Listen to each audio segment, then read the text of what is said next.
Hello and welcome everyone to today's Evo Eco seminar. Not much in terms of announcements today, other than that we will be back in 2021, but for 2020 this is our final talk. And we'll be announcing the talks for 2021 hopefully later this month. But for today I'm very happy to announce that we have Professor Dolph Schluter with us today. Dolph did his PhD with Peter Grant at the University of Michigan, and then did a postdoc at UC Davis and UBC. He then became an assistant professor at UBC, where he became a full professor in 1996. Dolph has won numerous awards, such as the Sewell Wright Award from ASN and the Darwin Wallace Medal from the Linnean Society of London. He's also a fellow of the Royal Society of Canada, the Royal Society of London, the National Academy of Sciences. You might know Dolph from one of his books, including The Ecology of Adaptive Radiation, or the analysis of biological data with Mike Whitlock. And Dolph's work studies the origin and persistence of species, and this includes topics like reproductive isolation, the effect of interactions between species on the evolution of species differences, and the genetic factors underlying divergence.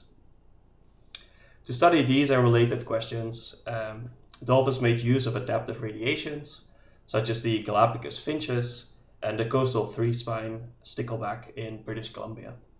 And his work combines the ecology of these species with insights from experiments and genomics. And with that, the floor is yours, Dolph. Thanks, Walter, and thanks for the invitation to this great series. Nothing like this series has happened before in my experience, and it's exciting to be a part. I'm going to talk about some experimental and additionally some observational work that we did to look at the fitness consequences of genetic variation. And I want to start with the general question concerning the role of large effect loci in adaptation. And in the talk, I'll first give an overview of whether or not large effect loci should contribute significantly to adaptation, whether they might, and then I'll tell you something about the work that we've done in three-spine stickleback to address this question, and finally, what it means. So should large effect loci contribute to adaptation? If evolutionary biology has a standard model, it's this. It's a depiction of a fitness surface whereby populations evolve in multiple traits, eventually so as to come to underlie a peak in the fitness landscape. It's sort of a visual depiction of how evolution works, how adaptive evolution works. And evolution often seems to behave as though an adaptive peak is being climbed. So here is an example from stickleback. Mike Bell went through this fine stratigraphic sequence at the bottom of a former lake, currently a mine in Nevada. And at some point in the past, about 8,000 years ago, a highly armored form of three-spine stickleback appeared in what was formerly a lake. And here's how the population changed over time. Nothing for a while, until finally, perhaps, a mutation occurs that then rises in frequency. The population evolves in this characteristic, initially fairly rapidly, and then gradually it slows until the population comes to rest at a new equilibrium. The trait in this case is bony armor trait in three-spine stickleback, the pelvic girdle. And this trait gives an idea of just how robust the girdle is. And in this series, the observation was that the size of this bony girdle became reduced over time. And that's fairly characteristic of stickleback in freshwater, as I'll show. Fisher's model has been useful in thinking about whether or not genes of large effects might contribute to adaptation. If we take our fitness surface and project it in 2 dimensions and draw a single contour, the contour on which the ancestral form resides, then we can describe the progress of the appearance and fixation of mutations as a series of steps that gradually and eventually brings the population to lie underneath the peak in this fitness surface. Fisher came up with this geometric model to demonstrate how, when mutations affect multiple traits, that a mutation of small effect is much more likely to be advantageous than a mutation of large effect. But others have analyzed this model since then, such as Eleanor, and because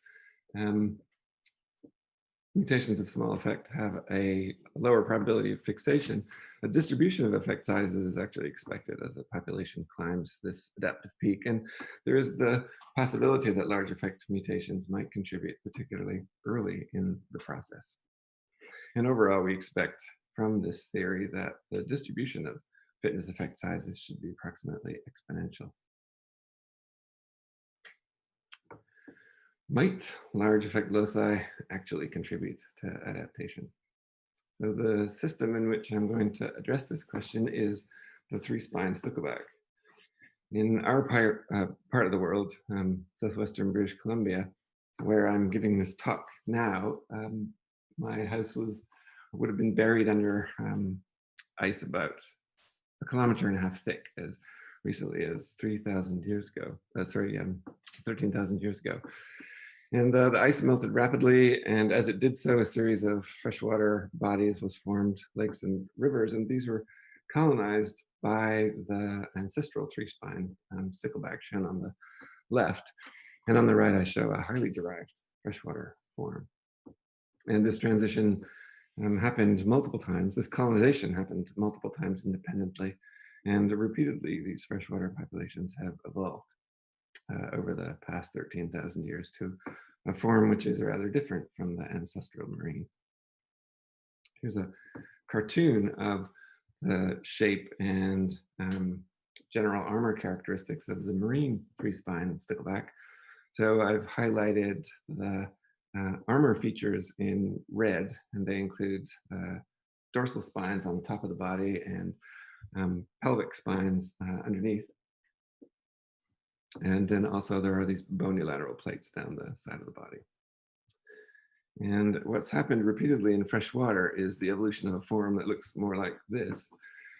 The head size has increased, the mouth is more downturned, but I want to focus particularly on armor, which has become reduced repeatedly. We now know some of the genes that underlie these phenotypic differences, and the first one to be described is the gene that predominantly underlies the reduction in the bony armor plates down the side of the body, the lateral plates. We now know that the major gene responsible for this reduction is ectodysplasin, or Eda, and it sits on chromosome 4. So this is a fairly large effect gene. In different marine and freshwater crosses that have been done, it accounts for somewhere between 75 and 90% of the phenotypic change from high armor to low armor.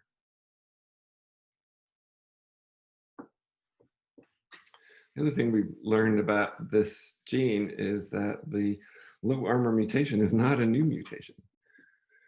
The low armor allele, which is present in the majority of freshwater populations today, is not just older than the populations themselves, it's orders of magnitude older.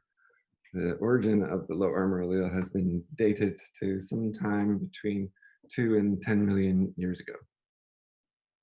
And this low armor allele, it's advantageous in freshwater, is present as standing variation today in contemporary marine populations.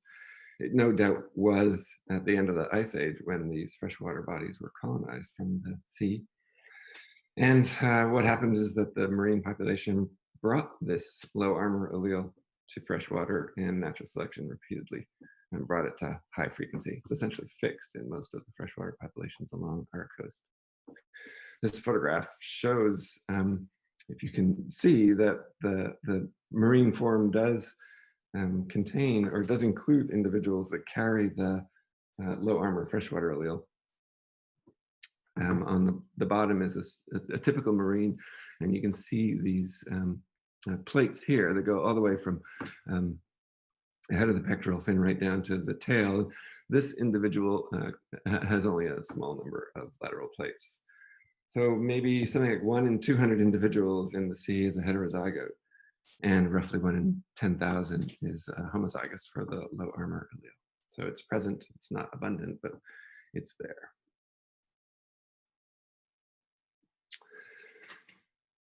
I want to digress just slightly with this one slide to pause and reflect on just how breathtaking such discoveries are or were. To an old millennial like myself, the fact that we're able now to uncover some of the genes that underlie these phenotypic adaptations is completely transforming how we study adaptation.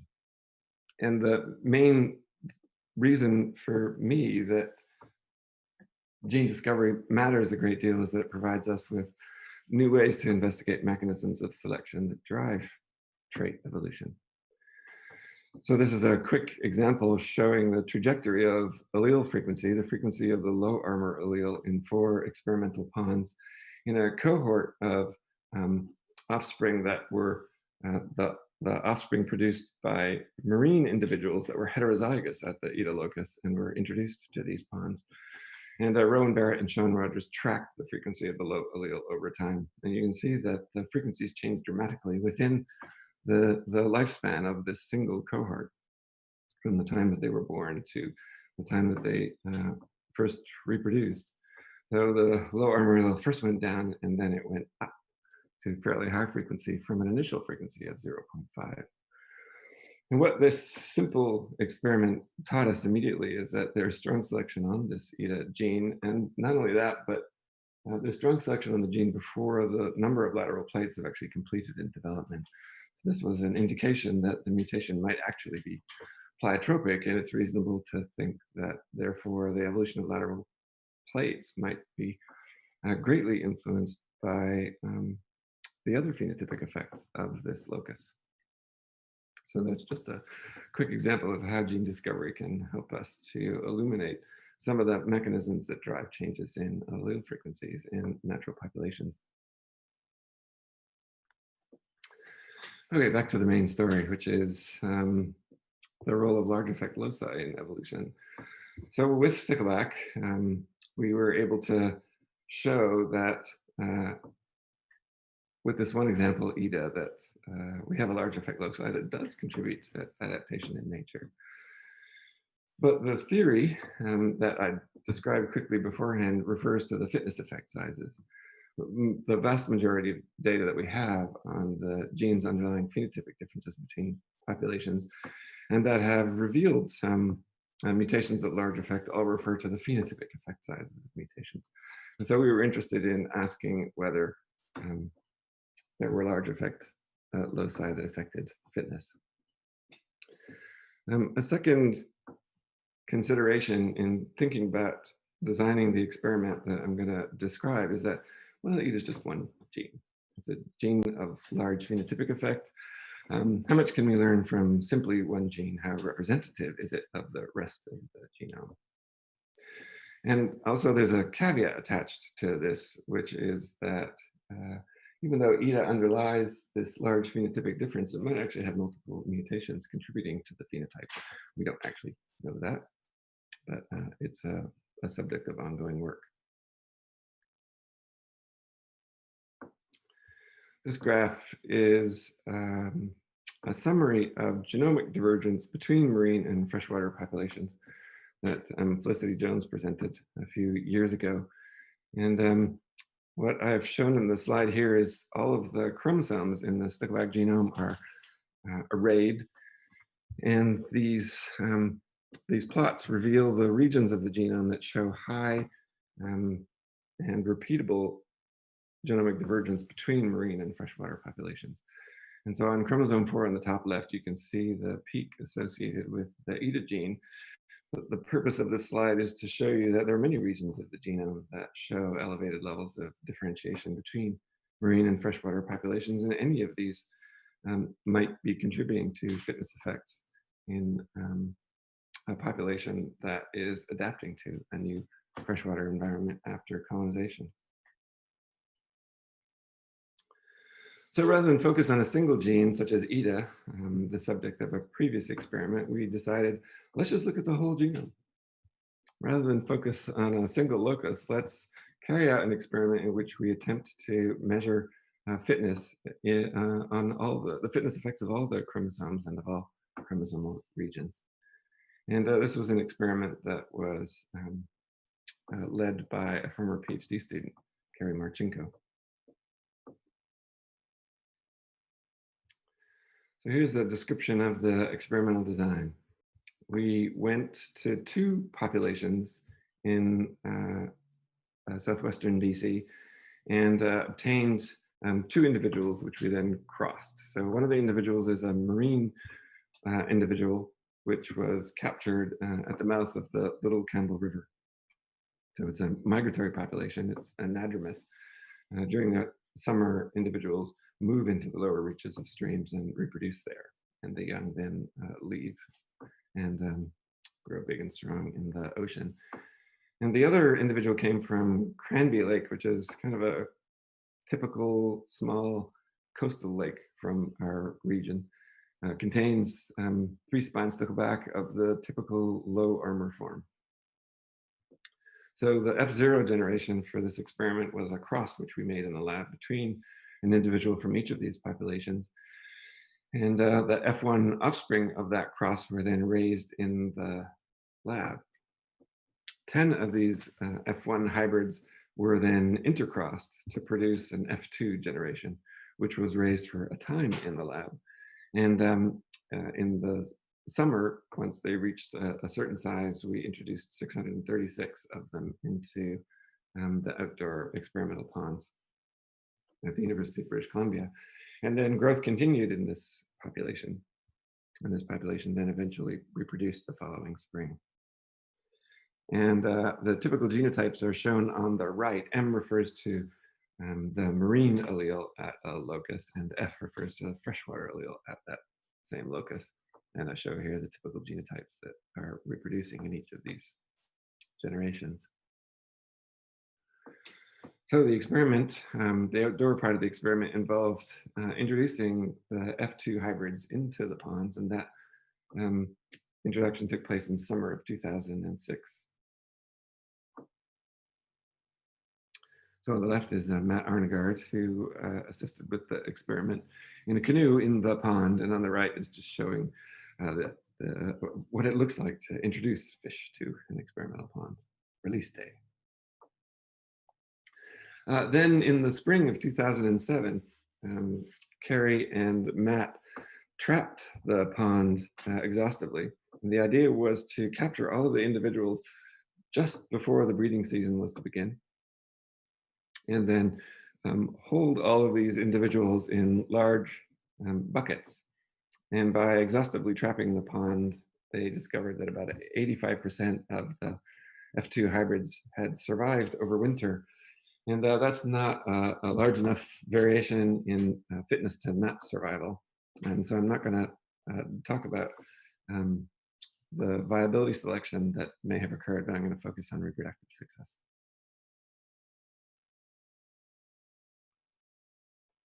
So every individual F2 was measured. We measured its body length. We measured the lateral plate morph in just 3 discrete categories: low, partial, or complete. We couldn't count the actual number on the live animals. And we also took a fin clip for DNA extraction. And then after the fish were measured, they were introduced back to the ponds.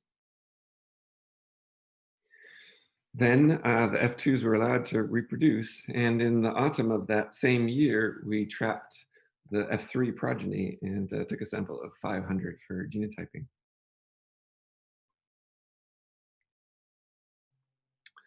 And these F3s could then be traced back to the F2 generation and give us a measure of the reproductive success. And in this case, we focused on the females. So there were some basic questions guiding the experiment. First, are there large effect QTL for fitness? Or are all QTL effects small? Second, do regions of the genome having large phenotypic effect, such as Eda, do they also have large effects on fitness? And finally, is the effect of Eda on fitness mediated by its costly effects on growth? The previous experiments in my lab and in other labs have attempted to test this hypothesis that one of the reasons the low armor allele is favored in freshwater is that it's costly to produce plates in freshwater, slowing the growth of individuals and thus giving the advantage to the individuals that grow larger and favoring the low armor allele for that reason. So the F3, the 500 F3 progeny, this allowed us to count the number of F3 progeny produced by every F2 hybrid female. And so this gave us a measure of the fitness of every F2 hybrid female. And this fitness measure for females incorporates both the number of offspring she produced in total and the survival of those F3 progeny from birth to autumn when we sampled them. We treated fitness simply as an ordinary character and mapped it using ordinary quantitative trait locus mapping. And QTL mapping really just amounts to surveying markers across the genome and fitting a linear model to ask whether the three alternative genotypes at that marker, marine, marine fresh, or fresh fresh, differ in the mean phenotype, or in this case, mean fitness. So the first thing we established, really to validate this whole process, was that lateral plate phenotype mapped to Eda. So this is a graph showing along the x-axis the physical position of markers along chromosome 4, and along the y-axis the LOD score, which represents the strength of the statistical evidence that there is genetic, or there is a difference in mean phenotype between the genotypes at the corresponding marker. At the bottom here, I've taken the peak region and blown it up, as you can see here. And on the left part of this blow up, you can see the several exons of the Eda gene. You can also see where we know of one regulatory SNP that influences phenotype, armor phenotype. I've also shown where the peak marker for plates is along that stretch of GNA, and also pointing out that there are other genes in the vicinity.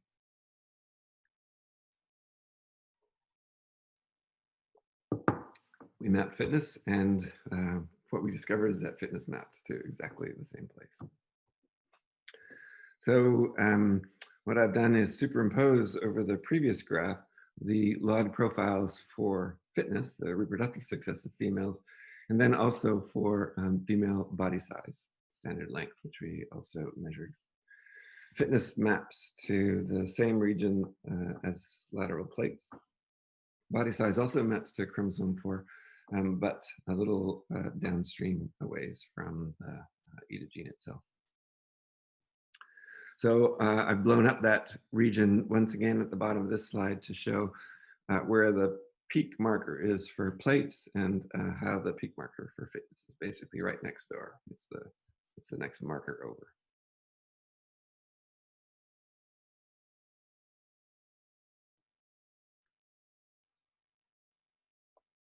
At this peak marker for fitness is a twofold difference between genotypes in the average number of surviving offspring.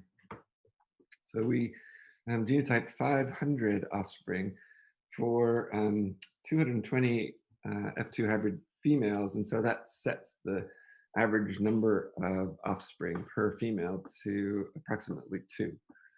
And what we found was that the average number of offspring produced by females who were freshwater, 2 copies of the freshwater allele at the peak marker, was double approximately the number of offspring surviving from females that carried marine alleles at that same locus.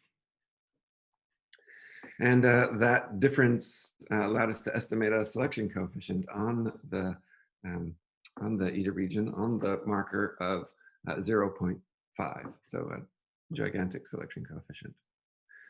The heterozygous resembled the marine form, and so the dominance coefficient was high in this experiment. So this is the large effect. And this effect caused a change in frequency over a generation at the locus. So here again are the three genotypes, the marine, the fresh, and the heterozygote.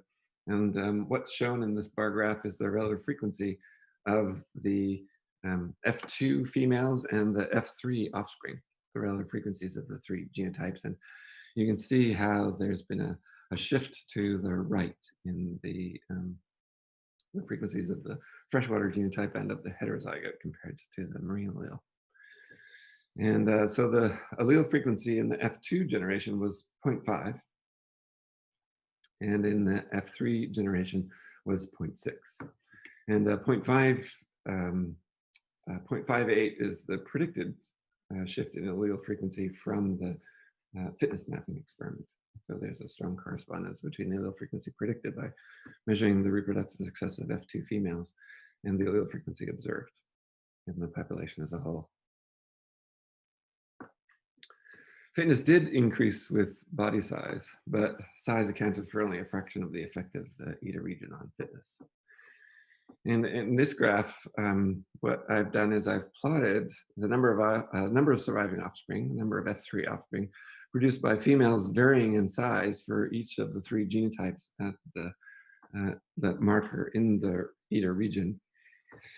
And it's true, as has been found in previous experiment, that on average, the freshwater genotypes at the Eda region are larger in size than those individuals carrying the marine allele in the Eda region, and the heterozygotes again resemble the marines in this count. So this line has a higher elevation than the other two lines. And also within this region, within these genotypes, there's still a positive relationship between body size and the number of surviving offspring. So if we try to correct for the effects of body size on the differences in reproductive success between these genotypes, we find that it accounts for only a fraction. If we subtract the effect of body size, the selection coefficient is still above 0.4. So size does matter, but we do not think that it's the major source or the major reason underlying the success of the freshwater allele in the freshwater environment. We found no other QTL for fitness. This was it. We looked everywhere else in the genome for regions that might, even relaxing our stringent statistical significance levels, but finding essentially nothing. So to summarize the results in terms of the answers to specific questions, are there large effect QTL for fitness? Yes, there's one. Do regions of the genome having large phenotypic effect also have large effects on fitness? And the answer is, well, for the one that we found, the answer is yes. Eda, and the Eda region appears to have both large phenotypic effects and large fitness effects. Is the effect of Eda on fitness mediated by its costly effects on growth? The answer is partially, but not predominantly. So this was one experimental population, and we tracked it over only a single generation. And what we were interested in doing was seeing whether a similar pattern might hold if we could track an introduced population for a longer period of time. And we did have such a population available. And the population is the stickleback that were introduced to a small coastal lake, in this case, further north in Alaska, and studied by Mike Bell. So in 1983, there were no stickleback in this lake, and sometime after that, stickleback colonized, marine stickleback colonized, judging by their phenotype, not just their armor, but also their shape. And Mike Bell in 2004 had by 2004 had sampled this population in a number of different years and measured the phenotypic changes over time.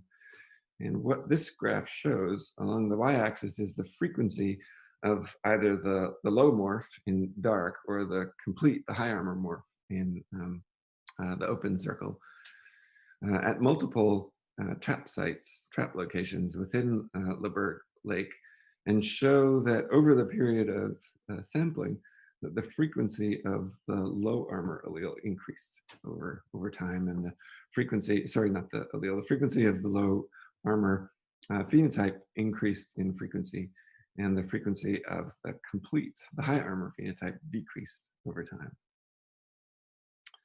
So Felicity Jones and David Kingsley obtained these samples from Mike Bell and extracted DNA and genotyped the sample of individuals at the Eda gene. And this was something of a feat because the early years, the samples had been preserved for a time in formalin. So they had to work out a technique for genotyping, extracting DNA and genotyping individuals from formalin preserved specimens, which I'd never heard of anyone accomplishing before. So each of these red dots refers to the frequency of the low armor allele. And like the frequency of the low armor phenotype, this has increased over time across the years that Mike Bell sampled them.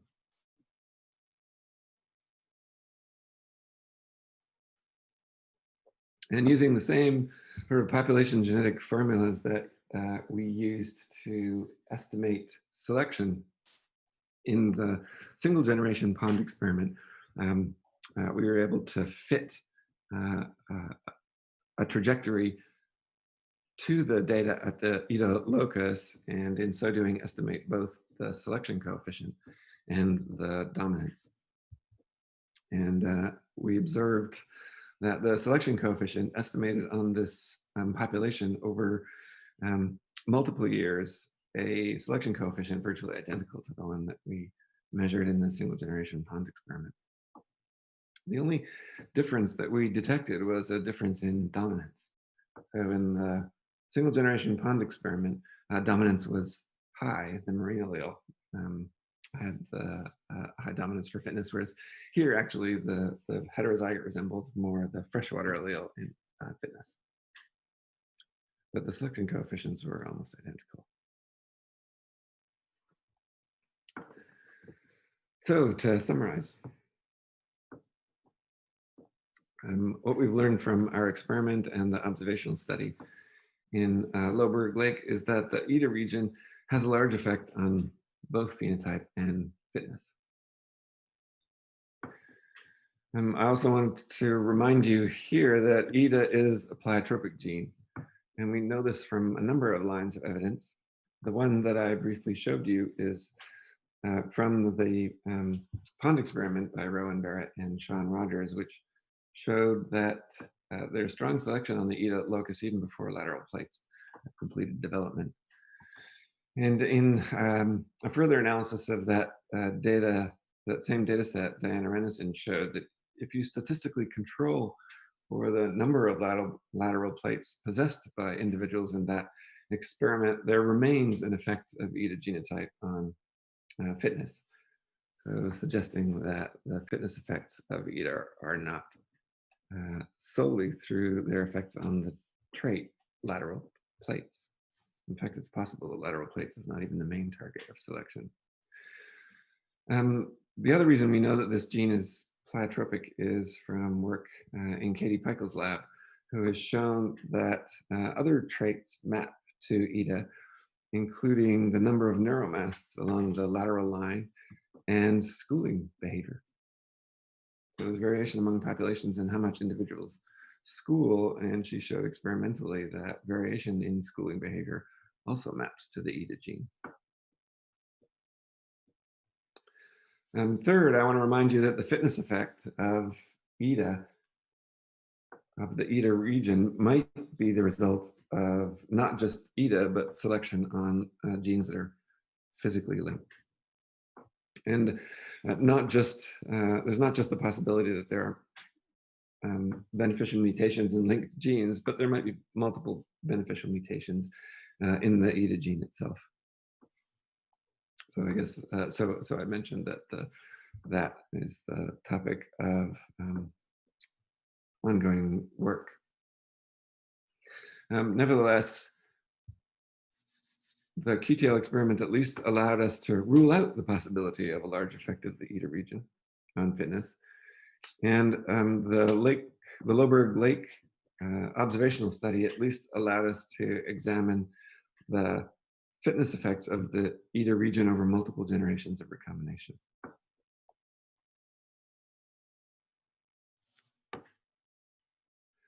The fourth point I want to make is that Eda is not a new mutation.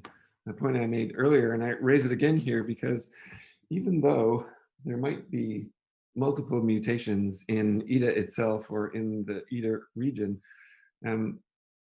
when evolution occurs from standing genetic variation, all of these mutations, if there are multiple mutations, will together behave as a single large effect variant when the population is colonized and natural selection fixes the variant. So whereas the Fisher theory was derived to help us understand how the fitness effect sizes of new mutations might contribute to adaptation, that things change a little bit when we talk about the contribution of standing genetic variation to adaptation in a new environment, particularly standing genetic variation that probably comes from other freshwater populations to begin with and has entered the sea by gene flow. So this might be a general difference between adaptation from new mutations and standing genetic variation, particularly standing genetic variation that has been used before and derives from other freshwater populations, in this case, where the same region is advantageous. So for this reason, standing genetic variation, particularly standing genetic variation that's pre-used, can make it more likely that large effect variants contribute to adaptation subsequently. A lot of people were involved in various parts of this experiment. Kerry Marchenko and Matt Arnegaard were primarily responsible for the pond experiment. David Kingsley and Felicity Jones worked on the genotyping. Their groups worked on the genotyping of the Loberg Lake series, and Mike Bell was the individual who studied the Loberg Lake population and provided the specimens. And a great many granting agencies have been involved in the funding of this work. So thanks to them, thanks to other students and technicians that also assisted with the experiment. And thanks to you for listening. I can now take questions. Thanks so much, Dolph. So we'll give it a sec for questions to come in. Maybe I can start with one of my own. You talked a bit about this at the end, but so I guess the body size result means that it's probably not growth that is the main contributor, right? That's our conclusion from analyzing data, that we measured these individuals just before the breeding season and showed that that influences the estimated number of offspring that they produce, and that the genotype, the low armor genotype at the Eda region is in fact larger, but not that much larger, and altogether the effects of size account for only a fraction of the selection on the Eda region. So you mentioned a lot of options of other things it could be. What's your favorite? I wish I knew. Yeah, I don't know. There, I know Katie Peikel's group has found that number of neuromasts, which is a sensory trait, and schooling behavior, a behavioral trait, is also influenced by this gene. So the possibility exists that behavior and sensory adaptations are also somehow involved. Schooling, it's possible that there's selection on schooling behavior in these experiments. So I don't know. When we discovered that lateral plates weren't the only thing influenced by this gene, all bets were off as to the major source of selection. But I think that it might be something that we can continue to explore in the future, try to better understand at what life stage selection is strongest. And we also will potentially be able to separate mutations in the Eda gene itself from linked regions experimentally as well, to find out just exactly how much of this effect is produced by Eda per se. Mm-hmm. So how come do you think the dominance estimates are so different between the ponds and the Alaska populations? You think is the BC pond experiment using a proxy for fitness? Does this exclude additional pleiotropic effects? And would the high dominance coefficient in favor of the less fit allele hamper the spread of the F allele? So the original work by Pam Colosimo on the Eda gene, the original crossing experiments, and the discovery of Eda showed that there are multiple modifiers that also influence the number of lateral plates. So I think there were 3 or 4 modifiers in the cross that she analyzed. And what we found from that experiment is that each of these modifiers, not only does it reduce the number of lateral plates in the individual that carries it, each of these modifiers has their largest effect on lateral plates in the heterozygous. So an absence of, or if all of those modifiers are in the marine state, then the lateral plate phenotype of the heterozygote resembles the marine. But an individual heterozygote that has the freshwater modifiers all in the freshwater state has a phenotype which resembles the freshwater, the low armor freshwater form. So these modifiers not only affect the number of plates, they also affect dominance. And our suspicion then is that in the Loberg Lake experiment, more of these modifiers were present, and that they too perhaps were increasing in frequency. The freshwater allele, those modifiers were potentially increasing in frequency over the multiple generations of that study. So that's our best guess. Yeah, it makes a lot of sense. So a related question, do you know the dominance coefficient for body size? Is it the same as the one for fitness? That's a good question. I can't remember the answer to that question. Sorry, I'd have to go back through my files. I knew this once. I think body size effect was more additive and not as strongly dominant. I'm recalling that. Oh, actually, you can see it in this figure. So the elevation of these lines indicates the relationship between female standard length and number of surviving offspring. No, I can show you that the number of surviving offspring has the same intercept, but I can't compare the distributions of body sizes of these 2 or these 3 groups. Sorry, yeah, this graph won't show it. Okay. Did these results change your view about how we should study standing genetic variation in the marine environment? How we should study standing genetic variation in the marine population? Yeah. Well, I think it opened up a lot of questions about the fate and origin of standing genetic variation in marine populations. So the favorite hypothesis for why standing genetic variation exists in the marine populations is that it's probably alleles that are favored in fresh water that are found in the sea are probably selected against in the marine population, but that they are maintained in the sea by persistent migration from other freshwater populations into the marine population. So we suspect that standing variation is maintained in the sea by migration selection balance. And that process makes alleles that are advantageous elsewhere in the range available to new populations formed at the end of the ice age as these bodies of water formed. And so we would like very much to test these hypotheses.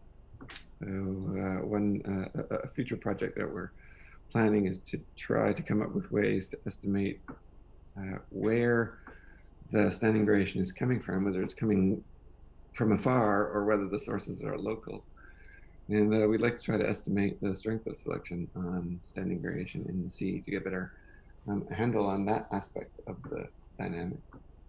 And the other way it's changed my thinking is just the age of these variants themselves and how they persist potentially as multiple linked advantageous mutations that might sweep to fixation altogether when they find themselves in fresh water. So that's a possibility that I hadn't considered before.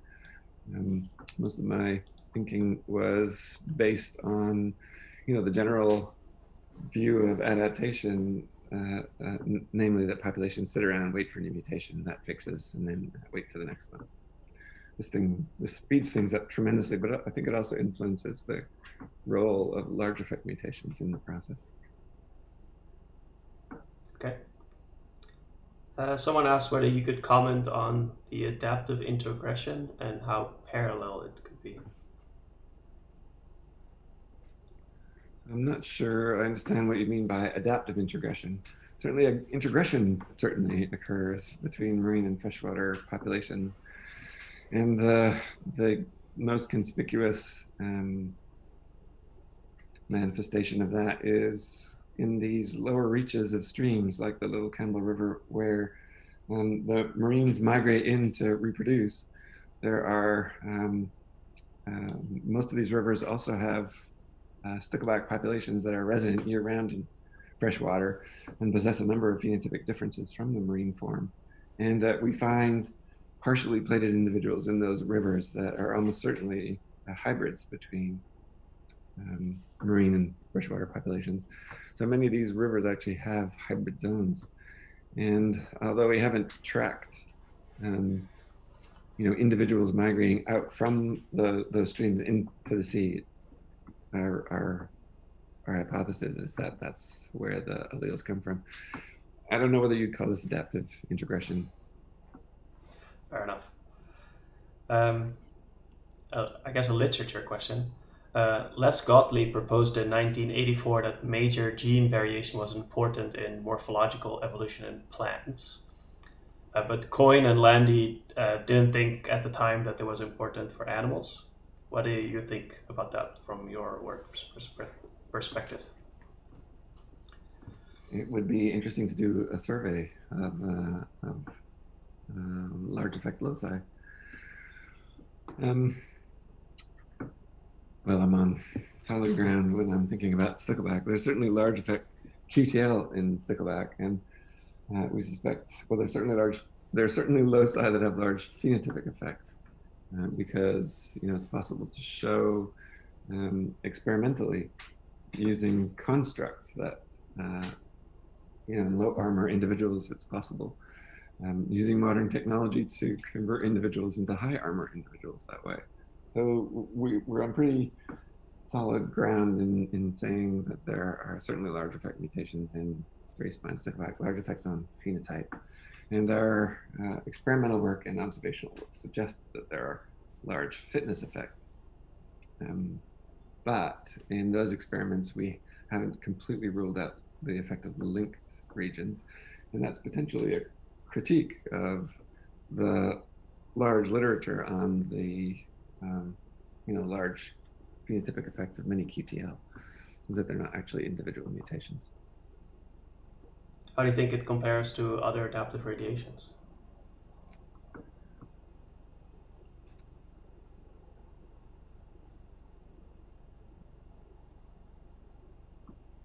So maybe And maybe the most extreme example would be the East African cichlid fishes. So in stickleback, there's growing evidence that many of the traits that adapt populations to freshwater are underlined by genes of various effect sizes, but genes that are older than the populations themselves, alleles that were brought to freshwater by the colonizing population, and selection increased their frequency. So I think it's becoming known in other systems too that older alleles often contribute to divergence in speciation in younger populations. And maybe the most extreme example of this would be the Lake Victoria cichlids. So Lake Victoria possesses something on the order of 1,000 cichlid species, but Lake Victoria is only 15,000 years old. Virtually all the variation that all the genetic variation that distinguishes Lake Victoria species probably the result of allelic variation at much older allelic variation, certainly more than 15,000 years old, and probably much of it is older than 100,000 years. And recent work in Alexei Hazen's lab has found association between different ecotypes or different phenotypes and islands in the genome that are old, but also represent sort of a block of genes that may contain multiple mutations that may contribute. So I think the idea of new species and new populations arising from older variation is probably pretty common, and a lot of these regions seem to have large effect. You think those kind of genetic features are prerequisite for becoming adaptive radiation? No, I don't think so, but I think if we were to go around and look at all of those cases that we know about where adaptive radiation was extremely fast, yes, I think that we will probably find that a lot of the differences are underlain by variation that precedes the radiation. Okay.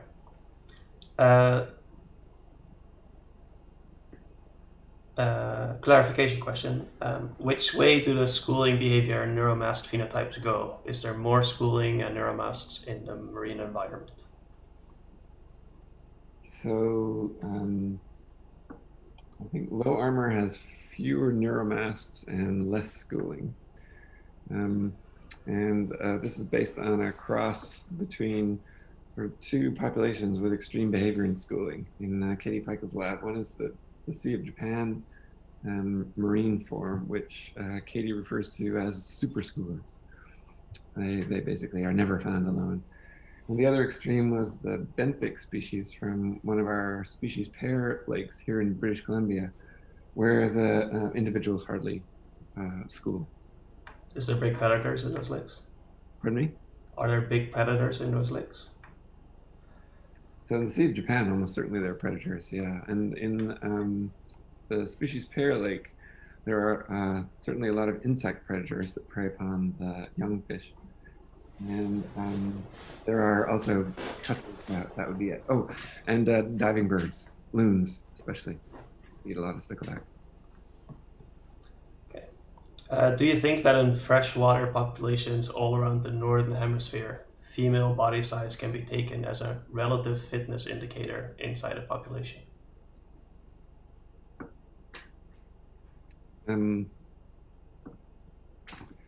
Well, in many of our studies, we've shown a relationship between female body size and number and clutch size.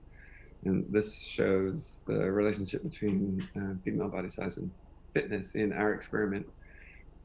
I'm not sure it's a universal result.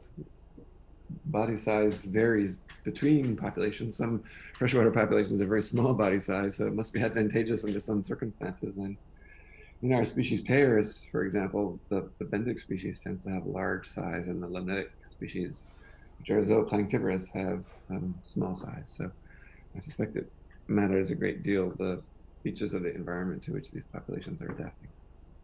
Yeah, but I guess it's true that in many fish and amphibians and reptiles, female body size correlates to fecundity. Absolutely. So follow up on the introgression question from before. Introgression of marine Eda locus could have seeded the adaptation to freshwater environments. If so, I wonder how much parallelism there is among these independent freshwater invasions. Sure, I'm getting the question quite right, but are you asking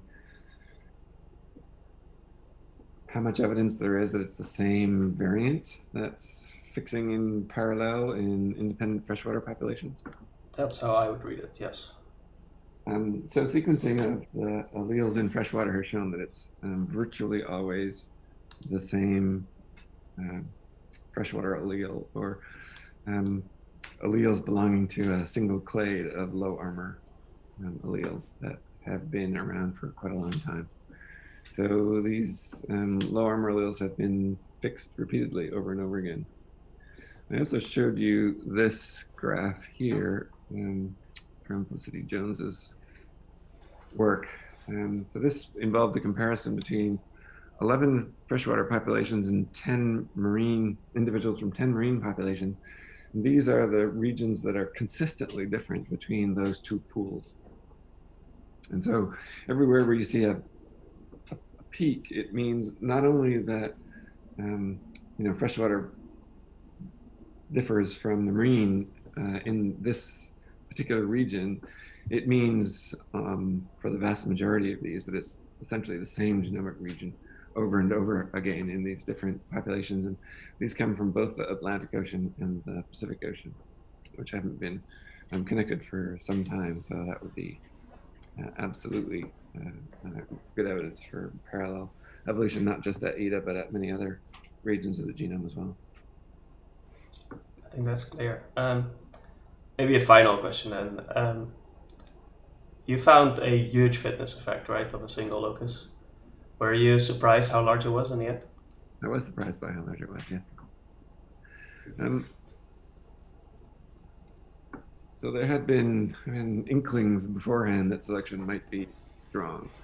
So in the pond experiment by Rowan Barrett and Sean Rogers, they saw these oscillations in the frequency of the low armor allele in 4 different ponds, and the estimated selection coefficient in each of these sort of lurches, first down and then up, was also 0.5.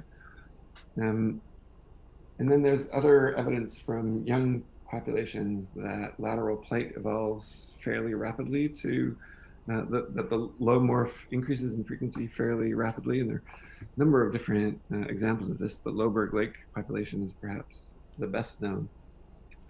But there are these lakes that formed as a consequence of an earthquake sometime in the last 50 years in the Pacific that now have fairly low armor as well. So there's a fair amount of evidence that that low armor and the low armor allele at the Eda locus is under some kind of strong selection in freshwater, but at 0.5 is colossal. So it's always surprising, even though it's now been seen multiple times. Okay. I think that's all we have time for today.